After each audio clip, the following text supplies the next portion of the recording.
In India there lived, by the banks of a stream, a hermit whose prayers chose applause for their theme. He gazed at the flowers and he smiled at the sun. Then he clapped with delight. Lord, he cried, oh, well done. Well done, Lord, oh, very well done. The mountains have laughed with the gypsy clouds. The fields smile to welcome the sun. All nature sings praises aloud. The fields smile to welcome the sun. All nature sings praises aloud. The trees dance to show their elation. A day on God's earth has begun. And every true heart in creation in speechless wonder is bound. And every true heart in creation in speechless wonder is bound. Well done, Lord, oh, very well done. The joy that you planted in children's hearts, the thrill known in bearing a son, the hope when a trial departs. The thrill known in bearing a son, the hope when a trial departs. The gladness of men in their neighbors, of youth in its victories won. Our joys are the proof of your labors. How wonderful, Lord, are your arms. Our joys are the proof of your labors. How wonderful, Lord, are your arms. Well done, Lord, oh, very well done. At last I discovered the mystic key. The world's joy, oh, secretive one, replies to your sweetness in me. The world's joy, oh, secretive one, replies to your sweetness in me. For here in my heart lies the answer, your love shedding light like the sun. All light seems to leap like a dancer, when gazing I see only thee. All light seems to leap like a dancer, when gazing I see only thee.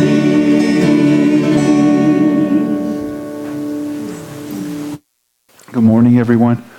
My name is Nayaswami Ananda. This is Nayaswami Maria, and it's a great honor and a joy to be here with all of you, with our guests from the Expanding Light, with our symposium attendees, and our guests from the meditation retreat, and our family and guests online also. Thank you all for being here. Everyone joins together in the satsang. Everyone adds to the power of spirit that comes through. So thank you for coming and making that effort. I'd like to read a passage from Rays of the One Light.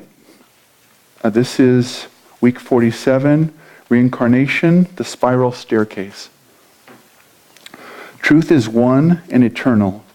Realize oneness with it in your deathless self within. The following commentary is based on the teachings of Paramahansa Yogananda. In the book of Revelation, chapter 3, Jesus Christ tells us, "Him that overcometh will I make a pillar in the temple of my God, and he shall go no more out." There is a difference between church dogmas, which are based on reasoned deductions from scriptural statements, and the pronouncements of wisdom, which are based on the inner realization of scriptural truths. Reason, like a train, can only follow already existing tracks of human experience. Human memory, being short, is seldom able to cross back over the threshold of a person's present existence. Biblical references to previous lifetimes on earth are overlooked in the deductive process, and we find them therefore excluded from the body of official dogmas. Nevertheless, Such references exist. The Bible itself presents them, as does Jesus in this passage, not as abstract teaching, but as direct personal perception of truth. In the same way, Krishna in the Bhagavad Gita silences Arjuna's reasonable doubts on the subject, not by reasoned argument, but by the frank statement contained in the 4th chapter of that great scripture. Arjuna, you and I have passed through many births. I know all of them, though you, O chastiser of foes, recall them not. Thus, through Holy Scripture, God has spoken to mankind.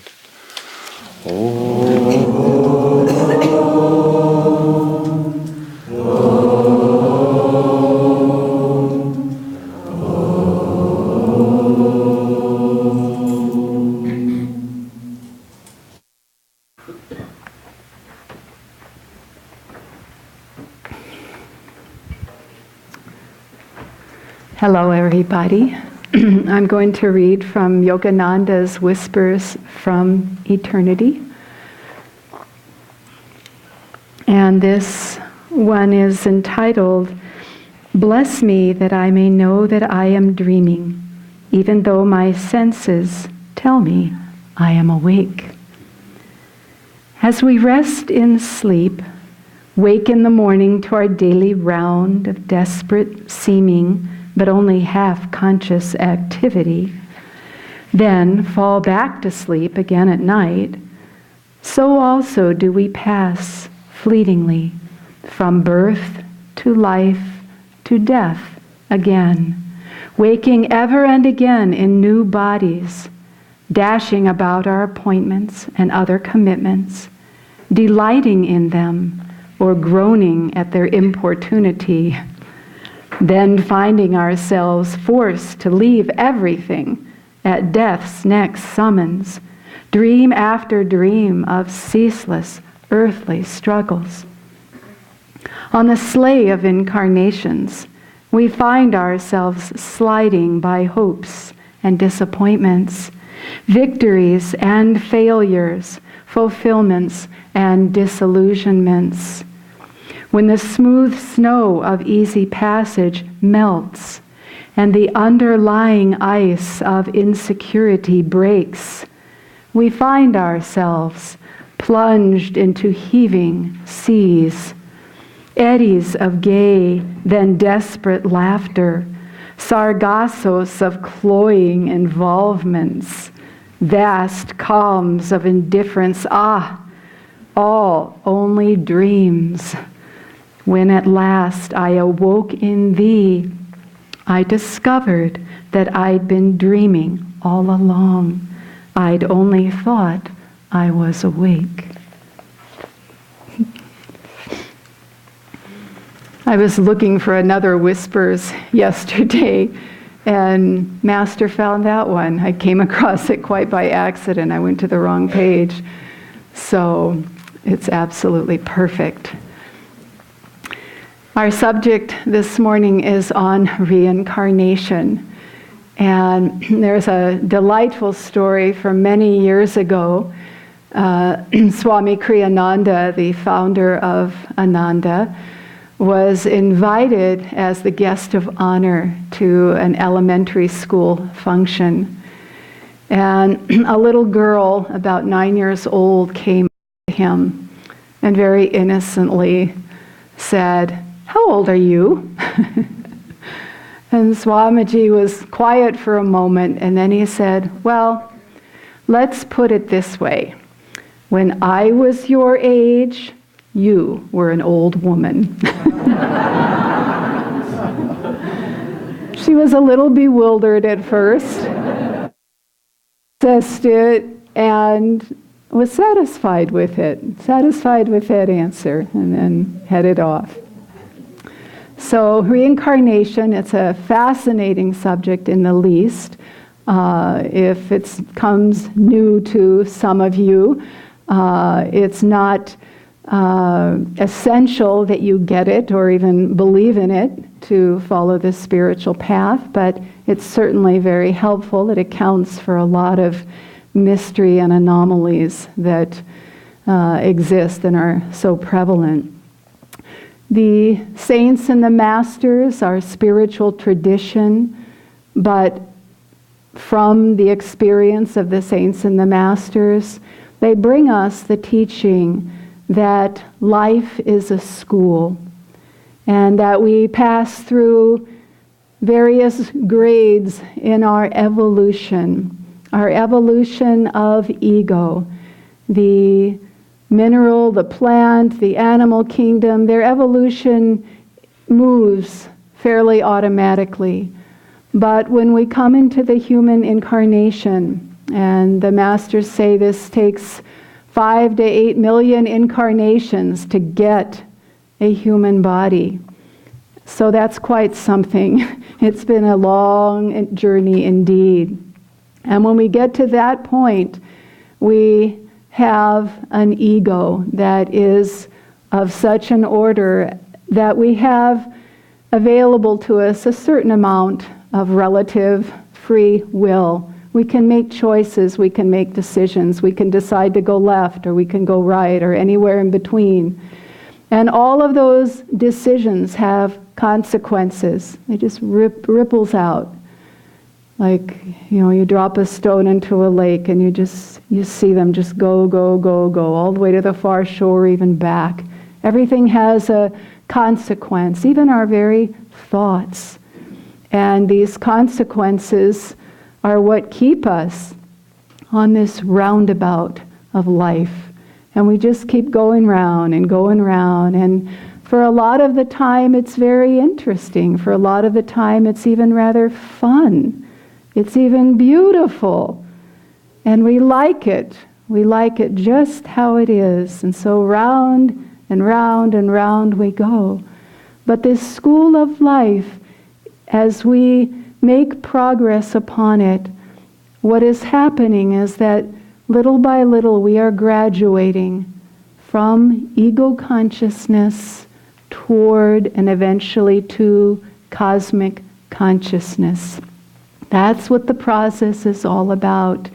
And as we go around and are entertained and create consequence and create karma, karma is that system of punishment and reward, if you will. And from it the ego learns to manifest its innate divine nature. And that's the process.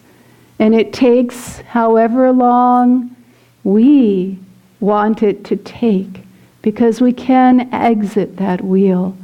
Once Swamiji with some of the monks in his early days with Yogananda, one of the monks shared with him a vision that he had had.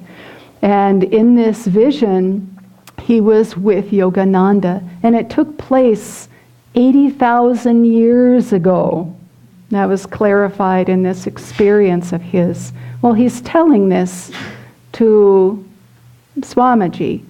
And Swami, he said of it, he writes about it in his autobiography, The New Path, and he says, I didn't know if it was a true vision or not. I never really knew that. I never really asked Yogananda about it. But he said, when I heard that, I was blown away. I thought about it, and when I got a chance, I asked Yogananda, have I been with you for a long time? 80,000 years, and that's just a part of it. That's just a human body experiences. And Yogananda said, it's been a long time. That's all I'm going to say. So, better not to know the whole story, right? We may have been exciting people, and we may have been troubled people. It may have been disaster. It may have been bliss. But we're still moving around on that roundabout. We're here, right? We're here.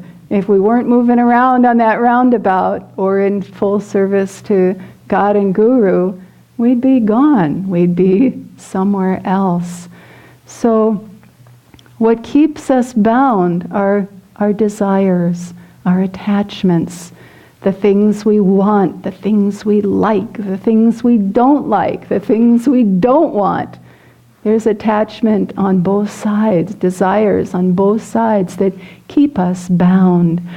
Yogananda was having a conversation with one of his disciples, Amalita Galakirti, a famous opera singer of his time and a contemporary of his. And he had told her that in the last century, 100 or so years before, she had also been very famous opera singer in Europe. And she said to him, but I have no more desires. And then the conversation went on for a while, and it moved into a discussion about the astral realm, the realm of energy and light beyond this physical material plane. And within that conversation, she said, when I get to the astral world, I am going to sing, sing, sing. And Yogananda looked at her very deliberately and he said, remember, you said no more desires. So, he was about her freedom, her spiritual freedom, and that's his loving concern for each one of us. As long as we're identified outwardly in any way with this world, when we leave this world, when we die, which is our exit from this world, all that desire, all that attachment, it's still going to be there. All that identification. And that's what pulls us back. And there we are. We enter in again and we're on the roundabout.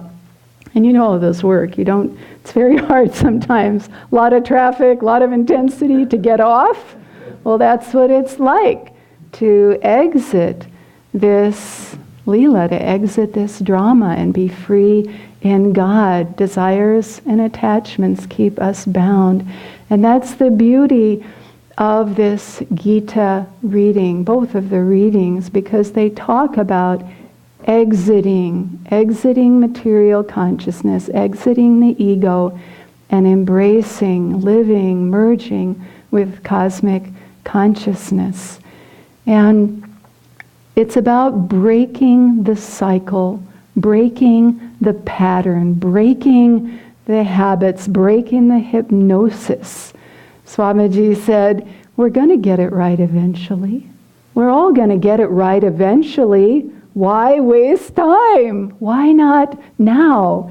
He told of a dream that he had in which he was with a friend of his, a very close friend, long-standing, deep relationship. But in the dream, this friend betrayed him and was very mean and disrespectful toward him. And in the dream, he paused for a moment and he looked at what was going on from an expanded state of awareness. And he said, if I retaliate, if I fight back in anger, if I get mad at my friend, this cycle is going to continue. We're going to come back and do this all over again, and I'm going to be the one who betrays him. And in his awareness of this, he said, I am not going to do this. I forgive you. And with the fullness of his energy, his consciousness, he forgave this other soul. And he felt immediately such a freedom. And when he woke up, he felt so free. It was done. It was done. It's really that simple. Any piece of karma, whatever we can imagine, of whatever intensity or severity or what have you, we can write it. Why not now? We're going to get it right eventually. That's how the drama works. That's the divine plan. We're going to get it right eventually. We're going to be the instrument through which imbalance is corrected, and we can draw that grace, that healing grace. So why not now? Why waste time? I remember a conversation, I wasn't right there, but it's always, it's continued to teach me a lot about this subject. And it was a devotee on our path, one of our members, who was very close to exiting this world. And she had asked Swami Kriyananda if he would come and bless her in her final days. And he did. He went there. She was a magnificent person, very creative, very artistic. And she said, "What is the astral world like, Swami? Can you tell me about it?" And he talked about the astral world and he described it and went on to say, "You'll love it. You'll absolutely love it. The artist in you will love it. The color, the creativity, the possibility, the fluidness of energy." And then he said, "But don't stay there.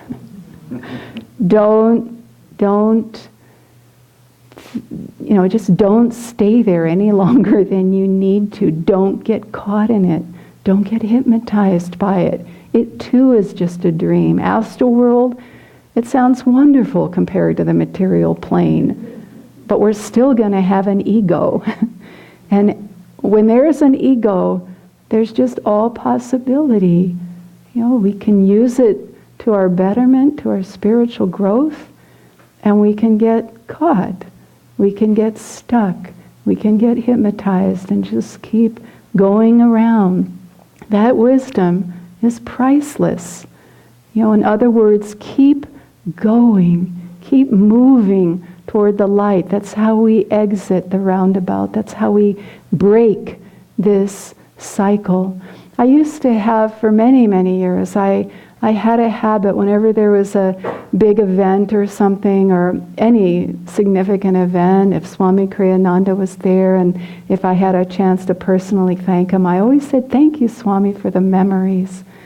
And it wasn't like I was just pasting up little pictures in my scrapbook. Okay, we did this, Swami was there, Swami was here, Swami ate dinner with us, da da da da da da. None of that really mattered outwardly. But the memories of, and to be truthful, I get this just reading about these instances. The memory of a disciple who is living for God, a disciple who is inwardly free, a disciple who is setting an example for us that we can revisit any time, in any moment, and draw from and really gather spiritual strength from, for how to proceed, for what to say, to how to behave, what step to take that will free us from the ego and bring us closer to God. One of my friends shared a story. She was at one of those life expos where they have all those spiritual, booths, and people are sharing information and hopefully inspiration. And this lady reached out to her and said, "Who is that?" And Swami Kriyananda was walking down the aisle, quite a ways down. She said, "That's Swami Kriyananda. He's the guest speaker today." And she said, "I have never seen an aura like that." She said, "That is someone who is living only for God." That's just the energy he radiated outwardly without saying anything, the truth, the example, the discipleship that he lived. And we have that model.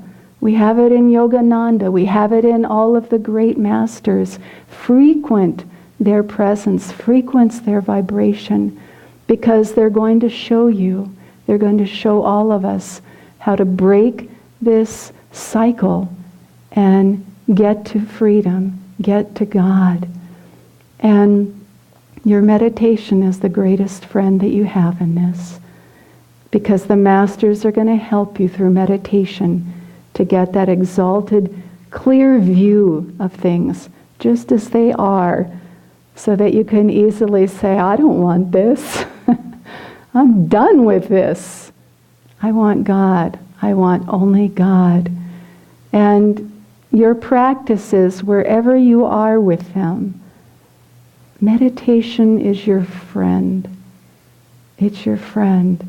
And the best you can do is perfect. It doesn't matter what the person next to you is doing. It doesn't matter how many kriyas they're doing, how many hours they're meditating. It just matters that you're willing, that you want to sit with God, that you love God, and you just want to be there in that vibration, whatever it is, however small it is within yourself. You think it's small, but it's perfect. What you're doing is perfect. And that'll give you the view, the correct view, so that you can go through life and break out of this into freedom with God. Swamiji said, one kriya practiced deeply can take you into samadhi. I've just had this thought with me for weeks now. It's so powerful. He has greatly simplified it. He has greatly simplified it. One kriya. That could happen at any moment. We could have done millions of crummy kriyas. We could have done millions of crummy hours of meditation when we probably think, I would have been better off doing something else for sure. And he's just saying one. Just one we're after. So meditation is your friend, and that's your God-given, Guru-given tool to break out of this delusion and return to your home in God. Thank you. And here is Swami's paraphrase. Ah, moon of divine joy, changeless forever in the inner heavens, the moon of night is rising once again. How oft hereafter in this same earthly garden, constricting to the vastness of my spirit, will she seek me but find me gone? For lo, the name of my native state now is omnipresence. We phantom figures come and go. 'Tis all a checkerboard of nights and days, where destiny with men for pieces plays. Hither and thither moves and mates and slays, and one by one back in the closet lays. Ah, moon of my delight, who knowest no wane, the moon of heaven is rising once again. How oft hereafter rising shall she look through this same garden after me in vain?